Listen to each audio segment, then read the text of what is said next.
صلى عليك الله يا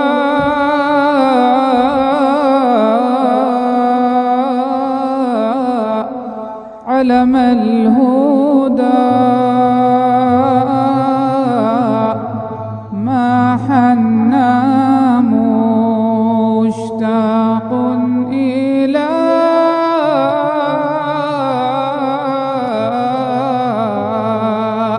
مثواك صلى عليك الله.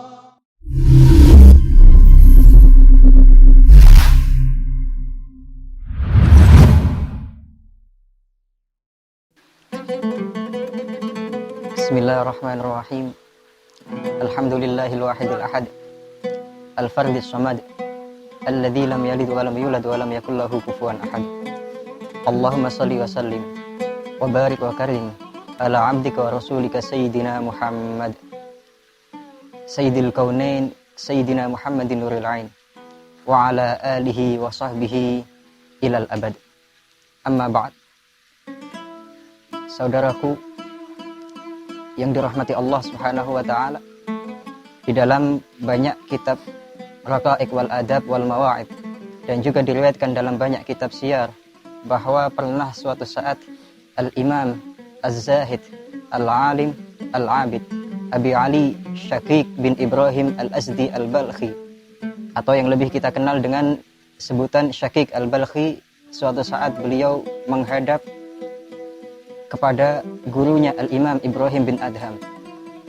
Beliau menghadap sowan kepada gurunya untuk memohon izin dan juga mengharapkan dan meminta doa dari sang guru, karena beliau Al-Imam Syaqiq Al-Balkhi ingin melakukan perjalanan jauh, ingin menempuh perjalanan jauh untuk melakukan salah satu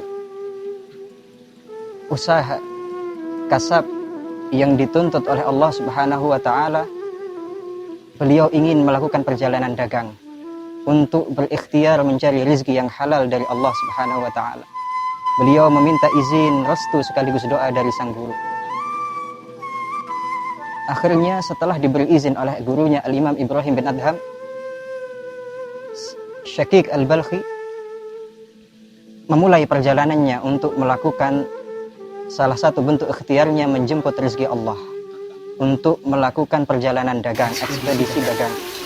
Di tengah jalan, di salah satu padang pasir, beliau sedang beristirahat. Beliau beristirahat di tengah kesibukannya. Ketika beliau istirahat di padang pasir, beliau menemukan ada seekor burung. Pemandangan yang aneh, pemandangan yang menarik perhatian Al-Imam Syaqiq Al-Balkhi, pemandangan yang membuat beliau tertegun. Akhirnya setelah mendapatkan izin dan restu juga doa dari sang guru, Syaqiq Al-Balkhi berangkat untuk melakukan salah satu kasab dan ikhtiarnya untuk menjemput rezeki Allah yang halal. Di tengah jalan, ketika sampai di salah satu gurun pasir yang gersang dan tandus, Syaqiq Al-Balkhi melihat sebuah pemandangan yang menakjubkan, membuatnya tertegun, juga sedikit merasa kagum. Di padang pasir yang tandus dan gersang terkapar seekor burung yang buta dan patah salah satu sayapnya, tidak sanggup untuk terbang, tanpa teman, tanpa makanan. Syaqiq Al-Balkhi terus memandang burung yang mungkin menurut Syaqiq sudah berada di ambang ajalnya. Ajalnya hampir habis, mungkin akan menghembuskan nafas terakhirnya. Ketika Syaqiq Al-Balkhi terus memandangi sekaligus berpikir apa yang akan terjadi, apa gerangan yang akan dialami oleh burung yang patah salah satu sayapnya, juga buta matanya, di tengah padang pasir yang tanpa makanan dan tanpa kawan. Ketika Syaqiq Al-Balkhi merasa heran, enak memandangi, sambil berusaha untuk memuaskan rasa penasaran yang sekarang sedang menyelimuti hatinya, apa yang akan dialami oleh burung yang sudah tanpa daya dan upaya di tengah padang pasir sendiri dan tanpa makanan. Di saat itu tiba-tiba datang seekor burung lain membawa makanan dan diberikan kepada burung yang buta tadi. Akhirnya Syaqiq Al-Balkhi melihat pemandangan yang mengherankan, menakjubkan. Di dalam hatinya mulai berpikir, otaknya mulai berputar. Di dalam hati Syakik Al-Balkhi mulai berkata kepada dirinya sendiri. Dia berkata, burung di tengah padang pasir yang tandus, gersang, tanpa makanan, tanpa kawan. Burung ini buta, salah satu sayapnya patah. Ternyata Allah tidak pernah menyia-nyiakan dan tidak akan meninggalkannya. Selama rizkinya, rizkinya masih ada dan tertulis, selama jatah nafasnya masih ada, Allah tidak akan pernah menyia-nyiakan dan meninggalkannya. Allah akan mengirim siapapun dari makhluknya untuk membawa rizki kepada burung yang mungkin terlihat lemah dan tanpa daya juga upaya ini.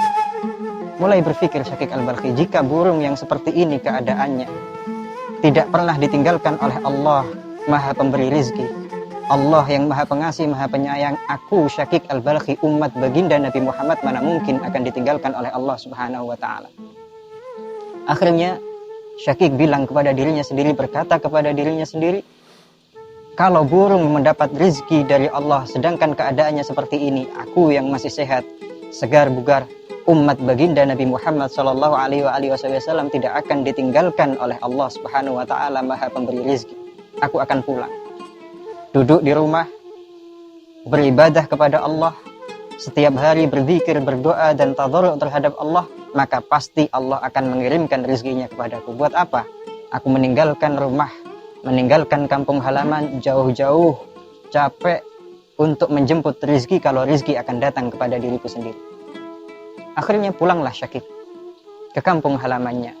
Dia duduk di rumahnya untuk meneruskan peribadatannya kepada Allah Subhanahu wa Ta'ala. Beberapa waktu telah lewat. Akhirnya Syekh, sang guru Ibrahim bin Adham, suatu saat berziarah, menziarahi, menjenguk, ingin menjumpai salah satu murid terkasihnya, Syakik Al-Balkhi. Datanglah Ibrahim bin Adham ke rumah Syakik. Di saat itu Ibrahim bin Adham mulai merasa heran. Sang guru bertanya kepada Syakik, Syakik, bukankah kamu beberapa waktu yang lalu meminta izin, meminta restu, meminta doa dariku karena kamu akan melakukan perjalanan jauh untuk menjemput rezeki Allah yang halal, kamu akan berdagang. Tapi kenapa? Kamu sudah ada di rumah. Apa yang terjadi? Syakik pun menjawab dan menceritakan apa yang telah dialami dan dilihatnya di tengah gurun pasir. Syakik berkata, wahai guru, kalau seekor burung yang buta patah salah satu sayapnya di tengah gurun pasir yang tandus dan gersang, tanpa bekal, tanpa makanan dan tanpa kawan, Allah tidak akan pernah meninggalkannya dan Allah mengirimkan rezeki untuknya. Buat apa saya capek-capek? Buat apa saya harus kesulitan untuk menjemput rezeki kalau rezeki itu akan datang kepadaku? Mendengar jawaban sang murid, sang guru Ibrahim bin Adham diam sejenak. Sang guru pun berkata kepada sang murid, Syakik, mana yang akan kau pilih? Apa kau lebih ingin menjadi burung yang diam sambil menunggu takdir dan pertolongan dari Allah Subhanahu wa Ta'ala? Atau kau lebih memilih untuk menjadi burung yang bekerja, berusaha keras sambil tetap bertawakal kepada Allah Subhanahu wa Ta'ala untuk akhirnya bisa menolong saudara dan sesama? Pelajaran berharga dan penting dari sang guru kepada murid, pelajaran yang bisa kita ambil untuk kita semua, bahwa dalam kebaikan jangan pernah merasa puas. Dalam kebaikan jangan pernah merasa kita telah mencapai puncak.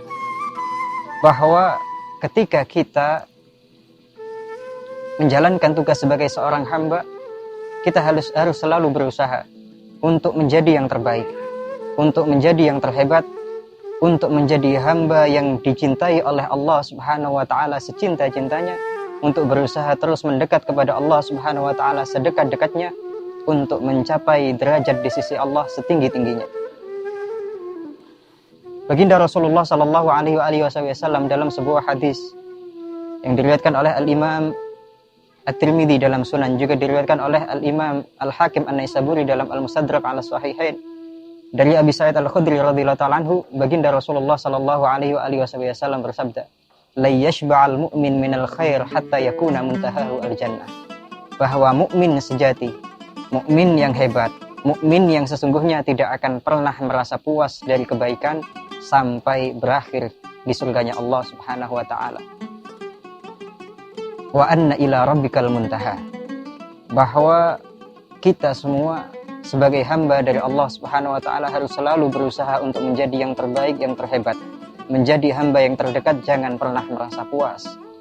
Mungkin terkadang kita merasa sudah banyak amal yang kita lakukan, tetapi jangan pernah lupa bahwa begitu banyak kebaikan yang sama sekali belum pernah kita lakukan, yang masih sering kita tinggalkan, bahwa kita belum mencapai garis finish.